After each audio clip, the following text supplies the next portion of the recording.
यह जो आप लोग फोटो देख रहे हैं, यहाँ पर लेटर पैड आपके सामने दिखाई दे रहा होगा। यहाँ पर स्पष्ट दिया हुआ है। जैसे इस लेटर पैड के नीचे जब जो टाइप किया गया है उसमें आप देख रहे होंगे जीत पुत्रिका व्रत निर्णय लिखा हुआ है। यह वीडियो बहुत ही वायरल हो रहा है। इस वायरल वीडियो को की सच्चाई क्या है, इसमें कमियां क्या हैं, खूबियां क्या है, क्या यह फ़ोटो सही है या गलत है, इसका निर्णय हम लोग कैसे लें, इसके बारे में आज हम लोग विस्तृत रूप से समझेंगे। क्या यह फ़ोटो डाला गया है यह सत्य है कि हमको 7 तारीख को व्रत करना चाहिए? इसमें तो बताया गया है कि 7 तारीख को व्रत करें तथा 8 तारीख को पारण करें, लेकिन इसके में क्या शास्त्रों द्वारा यह उचित पत्र निकाला गया है? क्या शास्त्र में सही बताया गया है? शास्त्र भी इस पत्र के बारे में यह मानता है कि नहीं हमको उदया तिथि को लेकर के ही चित पुत्रिका का व्रत करना चाहिए?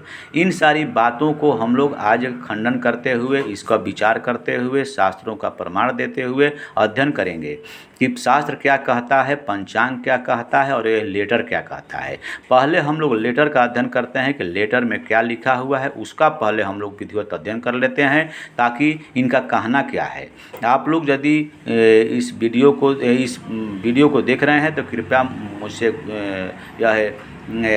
आपसे यह कहना है कि आप कृपया इस वीडियो को विधिवत रूप से शुरू से अंत तक देखेंगे तो वास्तविक में शास्त्र का प्रमाण क्या है यह आपके समझ में आ जाएगा। मैं यह भी गुजारिश करता हूं कि आप जो यह देख रहे हैं, मैं ये भी कहता हूं कि जिनके द्वारा यह डाला गया है, जिनके द्वारा यह फ़ोटो इस पत्र का वायरल किया गया है, वो अभी व्यक्ति जो हैं यदि इस वीडियो को देखेंगे तो वो कृपया तकलीफ़ न मानेंगे। उनके मैं विपरीत मैं नहीं बोल रहा हूं, लेकिन आपके द्वारा जो डाला गया है उस पर मैंने शास्त्र प्रमाणित क्या बातें हैं उसको मैं इस वीडियो में सामने रखने की कोशिश किया हूँ, ताकि बहुत लोग इस बात को देख करके, इस पत्र को देख करके दिग्भ्रमित हो चुके हैं। तो दिग्भ्रमित हैं तो क्या इस पत्र में कोई शक्ति है, कोई ऐसा पावर है जिससे कि उसको शास्त्र की बातों को काट दी जाए? इसमें तो कोई शास्त्र सम्मत बातें लिखी नहीं गई है, सिर्फ उदया तिथि की चर्चा की गई है। तो हम लोग ये भी मैं आपसे कहता हूं कि आपकी शिकवा शिकायत नहीं मैं कर रहा हूं, लेकिन शास्त्र में प्रमाण क्या इसके बारे में है जित पुत्रिका व्रत को लेकर के, उसको मैं यहाँ इस वीडियो में रखने की कोशिश कर रहा हूं, जिसे आप ध्यान से देखेंगे तो आप भी समझ जाएंगे तथा हमारे मित्र भी समझ जाएंगे। तो पहले इस पत्र को देखते हैं। आप ये भी नहीं समझेंगे कि मैं ऋषिकेश पंचांग के कोई बड़ा प्रशंसक हूँ या उसके कोई मैं सदस्य हूँ इसलिए मैं डाल रहा हूँ। वास्तविकता क्या है वो मैं आपके सामने रखने का कोशिश कर रहा हूँ, जिसे हमारी आम जनता दिग्भ्रमित न हो। तो मैं स्पष्ट रूप से प्रमाण दूंगा, जिसे प्रमाण को दिखाऊंगा आपके सामने इसी पत्र के जैसा, जैसे स्क्रीन पर देख रहे हैं वैसा ही वो भी मैं ये कटिंग शास्त्र का पुस्तक का मैं रखूंगा, जिसे पढ़ करके मैं सुनाऊंगा, आप भी सुनेंगे। तो कृपया ध्यान दे करके इस वीडियो को अच्छी तरह से देखने की कोशिश करेंगे।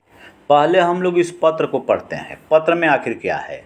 जीत पुत्रिका व्रत निर्णय। जीत पुत्रिका के संदर्भ में असमंजस को दूर करने हेतु वाराणसी में विद्वत गणों की बैठक में काशी हिंदू विश्वविद्यालय वाराणसी ज्योतिष विभागाध्यक्ष प्रोफेसर चंद्रमा पांडे व प्रोफेसर चंद्रमौली उपाध्याय व काशी विश्वनाथ मंदिर न्यास परिषद की संपूर्णानंद संस्कृत विश्वविद्यालय के पूर्व ज्योतिष विभागाध्यक्ष प्रोफेसर नागेंद्र पांडे व युवा ब्राह्मण चेतना मंच के संयोजक डॉक्टर सुभाष पांडे व पंडित अखिलानंद मिश्र, ज्योतिष अनुसंधान केंद्र के आचार्य राकेश कुमार मिश्र ज्योतिषाचार्य के द्वारा सर्वसम्मति से निर्णय लिया गया कि सप्तमी विद्या अष्टमी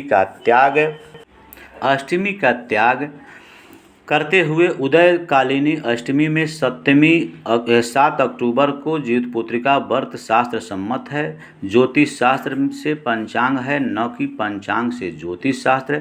ज्योतिष शास्त्र में कहा गया है कि सप्तमी युक्त अष्टमी करने पर 7 जन्मों तक बांध्या और बार बार विधवा होना पड़ता है। अतः 7 अक्टूबर को व्रत न कर 8 अक्टूबर को सूर्योदय के बाद पारण करें। यहाँ पर यह स्पष्ट बताया जा रहा है। अब इसका प्रमाण आप लोग देखें। मैं इस पत्र के आलोक में विपरीत नहीं बोल रहा हूँ, लेकिन मेरे शास्त्र क्या कह रहे हैं। मेरा कहना यह है कि क्या शास्त्र मेरा सही है, या कि ये पत्र मेरा सही है, या कि पंचांग मेरा सही है। यानी इस पत्र के आलोक में तो पंचांग और मेरे शास्त्र दोनों गलत हो जाएंगे। तो क्या मनगढ़ंत ये पत्र है, आप लोग खुद अंदाज लगा लेंगे, हमें कहने की आवश्यकता नहीं पड़ेगी। पहले प्रमाण के लिए हम लोग पहले पंचांग का अध्ययन करते हैं।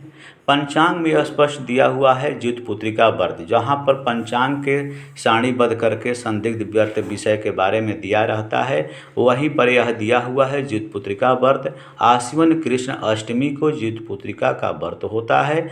प्रदोष काल अष्टमी में पूजन तथा मध्याह्न पूर्व नवमी में व्रत का पारण आवश्यक है।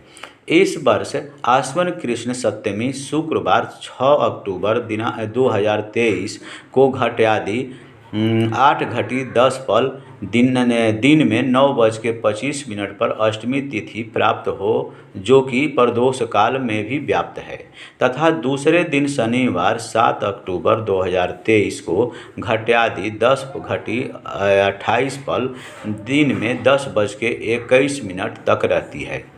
पश्चात नवमी मिल जाती है। अब यहाँ पर देखिए एक श्लोक दिया हुआ है, इसी श्लोक को आपको याद रखना है, ताकि जो मैं पुस्तक दिखाऊंगा वहाँ भी यह श्लोक मिलता है कि नहीं, ये क्लियर आप लोगों को हो जाएगा। कि जैसे यहाँ देखिए पूर्वा, तो यहाँ पूर्व याद रखिएगा, और अंतिम का श्लोक राजा जिमुत वाहनम, यानी पूर्व और राजा जिमुत वाहन याद रखेंगे। यदि बहुत हमारे ऐसे व्यूअर होते हैं जो नहीं समझ पाते हैं संस्कृत, तो उनके लिए भी यहाँ दिया हुआ है, जो इसे याद रखेंगे तो आप वहाँ पर समझ पाएंगे। अतः प्रदोष काल अष्टमी में पूजन तथा मध्याह्न पूर्व नवमी में व्रत का पारण होने से दिनांक 6 अक्टूबर 2023 शुक्रवार को ज्योतिपुत्रिका व्रत तथा दिनांक 7 अक्टूबर 2023 शनिवार को दिन में 10:21 पश्चात व्रत का पारण होगा। ये तो मेरा पंचांग कह रहा है। इसी पंचांग के विपरीत वो पत्र निकाला गया है, जो आप लोग पूर्व में देखें, चाहे वीडियो जो वायरल, फोटो जो वायरल हुआ है, तो बहुत से वायरल हो गए हैं। बहुत लोग अपना स्टेटस भी मोबाइल में लगा रखे हैं। तो पहले हम इसको समझते हैं कि आखिर जो यहाँ पर दिया हुआ है तो इसकी सत्यता क्या है, या पत्र की सत्यता क्या है, दोनों का अंदाज आप लगाएं। अब हम लोग चलते हैं उस प्रमाण के तरफ, उस प्रमाण पर आप लोग ध्यान दें। अब आगे बढ़ते हैं प्रमाण की तरफ। यहाँ देख रहे हैं एक प्रमाण है जो धर्म सिंधु पुस्तक से लिया गया है। यहाँ पर मैं आपको पुस्तक का नाम भी बता रहा हूँ। भविष्य पुराणे में आश्विन कृष्ण अष्टमी ज्योतिपुत्रिका, ये आप देख रहे हैं। यहाँ पर संस्कृत में श्लोक भी दिया गया है, 2-3 लाइन का है, जिसे आप 4 लाइन का है, जिसे आप देख लें। इसका अर्थ भी आप समझ सकते हैं। लेकिन हम आप लोगों को विषय बिंदु पर ले जाना चाहते हैं, ताकि आप लोगों को ज़्यादा समय न हम लें। यहाँ पर नीचे में देखिए 4 लाइन के बाद 5वें लाइन में, यदि अष्टमी प्रदोष में 2 दिन हो, यानी तिथि वृद्धि की बात यहाँ पर है। तिथि वृद्धि हो गई हो, अष्टमी 2 दिन पड़ रही हो, दोनों प्रदोष काल में अष्टमी पड़ रही हो, तो ऐसे स्थिति में तो हमको क्या ध्यान देना होगा, इसको हम विशेष तौर से समझना चाहिए। तो उस काल की प्रधानता और नवमी में पारण का अनुरोध से दूसरे दिन ही व्रत करें। यानी अष्टमी 2 दिन पड़ रही हो, दोनों दिन प्रदोष काल में अष्टमी रह रही है, तो ऐसी स्थिति में दूसरे दिन हमको व्रत करना चाहिए। पूर्व दिन व्रत करने पर अष्टमी में पारण करनी पड़ेगी। यह ध्यान रखना है कि यदि पूर्व दिन पहले दिन हम व्रत कर लेंगे तो अष्टमी में हमको पारण हो जाएगी, जो दूषित है। अष्टमी के समाप्त होने पर रात्रि में पारण करनी हो जाएगी, इसलिए रात्रि में भी पारण निषिद्ध है। इसलिए हमें 2 उपवास करना पड़ जाएगा। यहाँ पर ये ध्यान देना होगा। इसलिए यहाँ बताया गया है कि यानी 2 दिन तिथि वृद्धि की बात है। 2 दिन तभी पड़ सकती है प्रदोष जबकि तिथि वृद्धि होती है। अक्सर यही होता है। ऐसे भी यदि तिथि की समय ज़्यादा हो तो उसमें भी 2 प्रदोष हो सकते हैं। लेकिन यहाँ पर यह समझें कि 2 प्रदोष में अष्टमी पड़ रही हो तो उस दिन पहली प्रदोष में हम व्रत नहीं करेंगे, दूसरे प्रदोष में वाले दिन व्रत करेंगे। अब आगे देखिए, जहाँ पर विशेष रूप से हम लोगों को समझना है, जैसा कि इस वर्ष में वैसा समय है, वैसा मुहूर्त है ज्योतिपुत्रिका व्रत को लेकर के। यहाँ देखिए पारा चेंज के बाद तीसरे लाइन को पढ़ा जाए। यदि अष्टमी पूर्व दिन प्रदोष में रहे, यानी पहले दिन अष्टमी प्रदोष में रहे, दूसरे दिन न रहे, तो विष्णु धर्मांतर के वचनानुसार पूर्व दिन ही व्रत करें। यहाँ स्पष्ट हो गया कि विष्णु धर्मांतर के अनुसार पूर्व दिन यानी जिस दिन प्रदोष का समय हो, प्रदोष का समय अष्टमी में बीत रहा हो, उस दिन ही हमें व्रत करना चाहिए। आगे जो पंचांग में हम आप लोगों को बताया तो कुछ देर पहले कि आप पूर्वे याद रखेंगे और अंतिम में राजा जीमूत वाहन याद रखेंगे। यहाँ देखिए स्पष्ट है, पूर्वे धूत परे धूर्वा प्रदोषे यत्र चाष्टमी यत्र पूज्य सदा तस्मै सदा स्त्रीं राजा जीमूत वाहन। यहाँ पर स्पष्ट कर दिया गया जो आपको मैंने पंचांग में दिखाया था कि पहले पूर्व है से प्रारंभ श्लोक हो रहा है। पूर्वे युद्धम परे ध्रुवा प्रदोषे यत्र चाष्टमी तत्र पूज्य सदा स्त्रीं राजा जीमूतवाहन। यह श्लोक उस ऋषिकेश पंचांग में जो मैंने आपको पूर्व में थोड़ा देर पहले दिखाया, वही श्लोक यहाँ भी वर्णित है।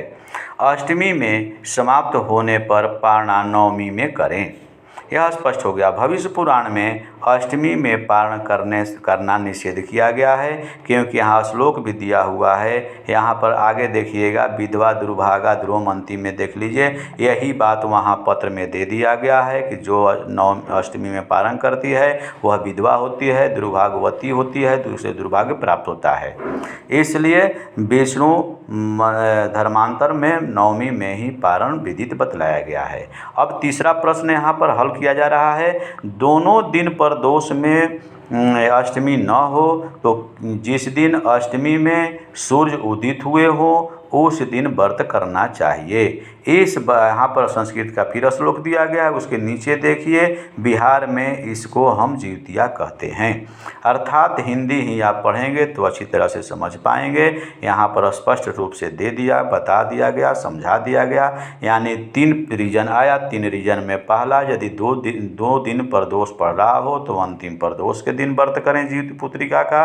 दूसरा आया कि यदि पहले दिन ही प्रदोष काल के समय अष्टमी रह रही हो, जैसा इस वर्ष है, तो हमें पहले दिन प्रदोष जीवित पुत्रिका व्रत करना चाहिए, पहले प्रदोष में। दूसरे दिन अष्टमी बीतने के बाद ही पारण नवमी में करना चाहिए। तीसरा यहाँ पर आया कि यदि दोनों दिन प्रदोष न आ रहा हो, प्रदोष के समय अष्टमी नहीं रह रही हो, तो ऐसी स्थिति में हमें उदया तिथि को लेकर के उदया तिथि के लेकर के हमें जीवित पुत्रिका व्रत करनी चाहिए, जो कि पत्र में उदया तिथि को लेकर के समझाया गया है, बताया गया है।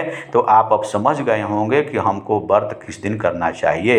इसलिए जो पंचांग में बातें दी हुई है या शास्त्र में बातें दी गई है, यह दोनों मैच कर रहा है। इसलिए हमें पंचांग और शास्त्र की बात को झूठा मानकर नहीं करना चाहिए। हमें उसी समय व्रत करना चाहिए जिस समय हमारा शास्त्र बता रहा हो और उसका प्रमाण बता रहा हो और जो पंचांग में लिखा हुआ है। मैं ये आपको बताना चाह रहा हूँ कि पंचांग में बहुत शोध करके आज का पंचांग, वह ऋषिकेश पंचांग या अन्य कोई भी पंचांग है, वह आज के नहीं गणना की जा रही है। वह बहुत सोचा समझा हुआ पंचांग का निर्माण किया जाता है। उसी के माध्यम से लोग बताते हैं। बहुत दिनों से पूर्वज भी हमारे ऐसे करते आए हैं।